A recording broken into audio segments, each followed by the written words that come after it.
السؤال حول التطبيع مع إسرائيل للنواب مصطفى الرميد، عبد الإله بن كيران، حبيب الشوباني، سعد الدين عثماني، محمد رضا بن خلدون، سمية بن خلدون، جميل المصلي، ونزال الوفي من فريق العدالة والتنمية.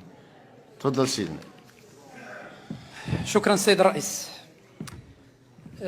نحن اخترنا طرح هذا السؤال في هذه الفترة بالذات لأسباب، وخصوصا سببين اثنين. أولا، هذه الذكرى الأولى للعدوان الصهيوني الهمجي على غزة، ويجب أن لا تمر هذه الذكرى دون أن نحييها بجميع الوسائل. والبرلمان المغربي كانت عنده وقفة شجاعة، وخص هذه الوقفة ديالو تكون مستمرة.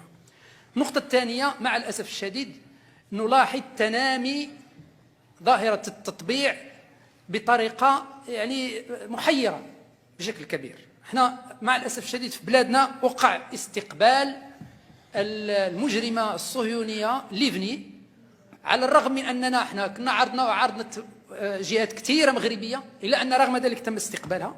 احنا طلبنا السيد الوزير، قال لهم احنا ما خصكمش تعطيو التأشيرة لهذه السيدة باش تجي.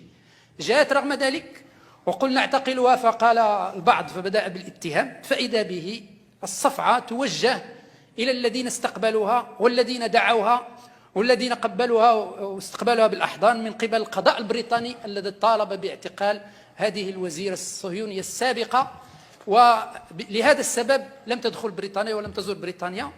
ويبدو أن هذه صفعة كبيرة لجميع المطبعين حيثما كانوا. احنا كنعرفوا اليوم أن كثير من المسؤولين الصهاينة لا يزورون بعض الدول الأوروبية، فكفى تطبيعا وكفى استقبالا للمسؤولين الصهاينة، ونطالب ألا تعطى لهم التأشيرة بعد اليوم.